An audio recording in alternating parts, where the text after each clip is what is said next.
এটা কাদের পাম্প? জি কাদের পাম্প। কাদের পাম্পের মালিকের ছেলেই তো এটা চালায়। জি তাহলে কি তেল কি ওই পাম্প থেকে নিয়ে আসে?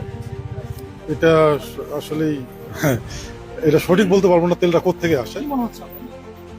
মনে আসলে অনুমানের এখানে আসলে আমি এই মুহূর্তে অনুমান করতে পারতেছি না।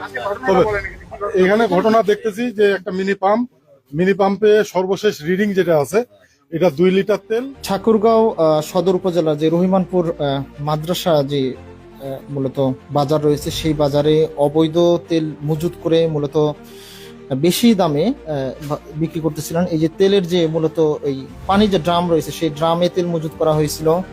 এই যে এইখানেও তেল রয়েছে, এছাড়াও আমরা এই যে জারকিন দেখতেছি, এখানেও তেল রয়েছে, এখানেও তেল রয়েছে। আপনারা এই যে পাম্পের যে মেশিনটি দেখতেছেন,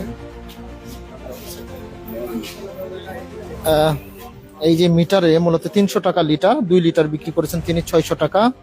এখানে সবচেয়ে মজার যে তথ্য, আমরা এখানের মেম্বার সাহেব যিনি আছে তার সাথে আমরা একটু আগে কথা বলবো, তাহলে আপনারা বুঝতে পারবেন যে তথ্যটা, যে মজার তথ্যটা রয়েছে সেটা কিন্তু আপনাদেরকে জানানোর চেষ্টা করব। আপনার সাথে আমরা একটু লাইভে রয়েছে, আবার একটু যুক্ত হই।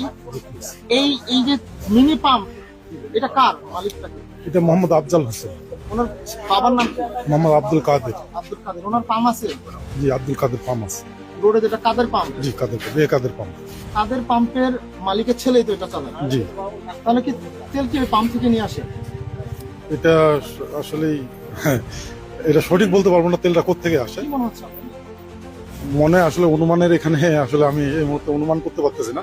তবে এখানে ঘটনা দেখতেছি যে একটা মিনি পাম্পে সর্বশেষ রিডিং যেটা আছে এটা 2 লিটার তেল 600 টাকা। তাতে বোঝা যায় পার লিটার তেলে 300 টাকা দরে বিক্রি হচ্ছে এখানে। এবং ইওনো মহোদয় আসছেন, উনি এখানে যে অবস্থা পাইছেন যে এখানে ওই ইয়া করে বিক্রি হচ্ছে আর কি, কালোবাজার হিসাবে তেলটা বিক্রি হচ্ছে। বর্তমান ক্রাইসিস মৌসুম,